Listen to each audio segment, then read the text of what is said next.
Any questions? Transition game as good as it's been all year? Well, I thought we were really unselfish. I thought we had so many times when we made the extra pass, and it was always an accurate pass. We hit guys in the numbers. Walt ran down one tough catch that I don't think anybody else, I knew no one else in the building tonight went running down. And he came up with it and finished and got an and one block, but every other pass was really crisp and right on the money. That was as sharp as we are capable of being on offense. We were great. We didn't shoot the three well, which we've been doing. We came into today like 4th in the league in three-point shooting, and we've really done a great job of sliding up in that.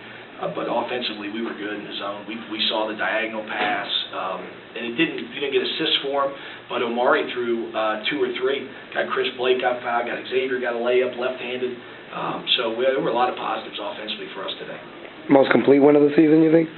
Well, probably because we only had nine turnovers, and I still felt we guarded pretty well. We weren't elite defensively, but we were good.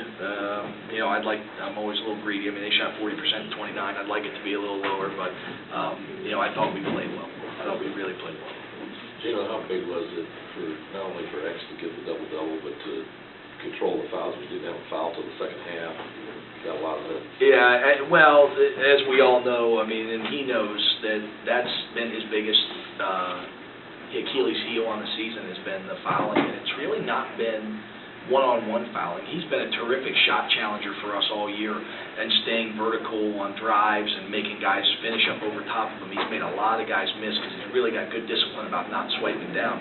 The fouls that he's eliminated today was sealing in the post foul, offensive foul on a foul line blockout where they already have the ball and he reaches in and grabs a guy. And as we've talked about, he's a physical guy and he's a tough guy, but just like Tyshon a year ago, was a physical guy and a tough guy and was in foul trouble every game for, the first 20 games or so of last year. Now, all of a sudden, Tyshon's averaging up at 34 minutes a game. It just takes a while to harness your physicality. They're 2 of the toughest guys in our locker room. They don't like to get scored on. They think every rebound has their name on it. They go after every ball. And it's not the necessary fouls that get you in trouble, and that's what the lesson Ty's learned, and hopefully Xzavier's piecing that together, which would be great if you could do it in your freshman year. It's not the one where the guy has a layup and you come across and give one up to prevent an easy one. Those aren't the fouls that get you in foul trouble. Fouls that get you in foul trouble are the ones we talk about: illegal screen, foul line. They already have one. Those are the ones you got to avoid. It's not that you can't foul; it's just they need to be the fouls that prevent a layup, not just the foul so that you're being physical. So just extending that, how important is it to this team going forward? Oh, well, for our team, it's essential. I mean, he was great. I mean, he scored it. He gets on the offensive glass.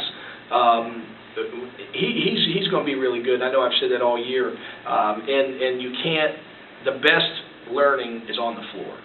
The best learning isn't necessarily in the film room and in practice. The best learning is game minutes and game production and being in that situation. It's the experience that you get, through the year.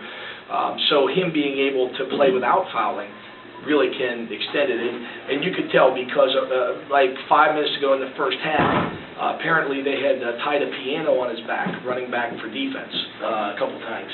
He gets tired of me yelling at him to sprint, but he's such an athlete, he's got such a good motor that we just need him to constantly be pushing through that. And he was a little tired in the first half because it's the most he's played, but man, he was really efficient and effective. But had Van Neck all the difference for you tonight?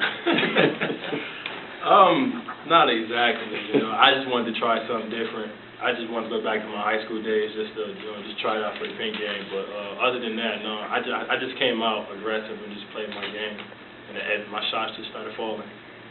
Coach, being at 500 in the league, what does that show for this team moving forward? Just starting to get it going.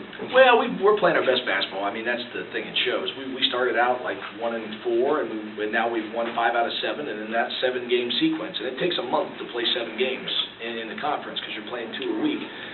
In that month, the only team that's been better than us record-wise has been Wichita. We haven't played, but that's they're 7-0 in those games. We're 5-2. There's nobody that's played better than we have for the last month, basically. So we thought this was a team that had a lot of talent early, and it took us a long time to become decent, and now it's taking us what we hope is a little time to where we become good, and that's obviously the goal. But we're not the same group that was suiting up in December, that's for sure. X, what was this game like for you, being able to play as many minutes as you did today? I had a terrible game against Loyola, and the last game we played against Evansville, the coaches was on me, Chin was on me about how he, killed me or whatever, and I don't like for anybody to say that another person killed me. I didn't like it in high school, and I'm not going to stand for it in college. So I just had like a little chip on my shoulder, and I felt like I needed to go out here and just set a tone for the next 3 years. How were you able to stay out of foul trouble today? A lot of times me fouling is because of me being tired, and that's telling myself I'm tired. This game, I blocked out the tiredness, and I felt as if I just needed to play hard as I was the first beginning. I just needed to just rebound. Points gonna come off the rebound. I just needed to just block out being tired and just keep my hands up. Tyshon, Coach was talking about what you went through fouling last year. Have you shared any of that with X? Yeah. I talked to X a couple of times, in the practice floor, in the film room, because I was the same way last year with him. I used to get mad, aggravated, foul for no reason. That's why I didn't really play that much. But, I'm telling him, like coaches told me, you got to take care of it. You got to limit your fouls. We need you on the floor, just like we need X on the floor. Just side by side. That's all. Second half, game's close. They got it down to 4 there, and then you guys had that bust-out run and never looked back. And I know there were some defensive plays in there, but what was it that triggered that, do you think? Well, I thought it was more of a gradual avalanche than a quick one.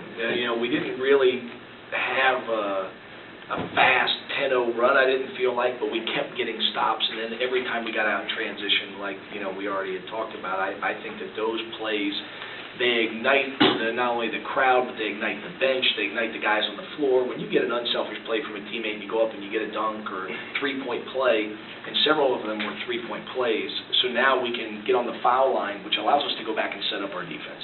Our defense all year has been pretty good. I mean, we're second in the league in points allowed. We're, first in turnovers forced. So we've been doing a pretty good job down there all year, and it helps us to be on that foul line where we can fall back and catch it in a set situation, as opposed to some of those times where you get caught, when the play's going up and down, and it's hard to be in help when the game's getting ragtag, racing up and down. Time back to Xzavier. What kind of things does he bring to the team in that front line game? Xzavier, he brings his energy, he brings effort, and he's a great shot blocker, and he brings rebounding, because he's a great rebounder. So just having him on the floor with me is just a great opportunity. Just how we had Will last year, he's similar but not that similar, because Will can shoot the three, but Xzavier is getting better. Slow on that. Not gonna let him go out. No, he's not going to start that yet. Let's remember, it took Will 6 years to make a three. Let's remember that. Ty, just take us in the locker room, the mood of the guys now going above 500, being at 500 in the league, and, just kind of moving forward. We're happy with the win we got, but, coaches always say we got more to go. It's more games to go. We got Indiana State coming in Wednesday, so we have to get prepared and be ready and just keep winning games. Can you speak to the defensive effort on Valentine today? I thought we did a good job. We gave him a bunch of different looks. We played them zone. We made man. We went diamond and one on him a little bit to try to make him work, and he still found a way to get 23. That's what really good players do. So, I thought we did a good job defending him, and I thought he did a good job getting 23 because he earned them. I mean, he had some tough shots, and that's all you can do with good players: make them take tough shots. So I thought a lot of guys had him, though. It wasn't, it's hard to identify one guy because we had Omari on him, we had Cadero on him, we had Walt on him, we had Austin Barnes on him, Mason Holland caught him a couple possessions, and, it was just a group effort. But he's a good player. This game of being able to stay in it and not foul and produce the way you did. Is that a confidence boost for you now, and how much it won, and what does it tell you about what you're able to accomplish? I don't even look at that.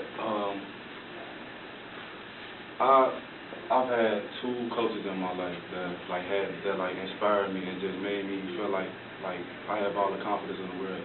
It made me feel like I could just run through two buildings. And that was my high school coach Nick, and that's Geno now. I mean, like a Geno confidence level for me is just so high, you know, and like I never had somebody to believe in me like he does. And like I just feel like some games I'm gonna have bad games and some games I'm gonna have good games, but every time I go out there, I'm gonna try my hardest to show, you know, coach that I'm playing for him. Okay. Thanks, Andy.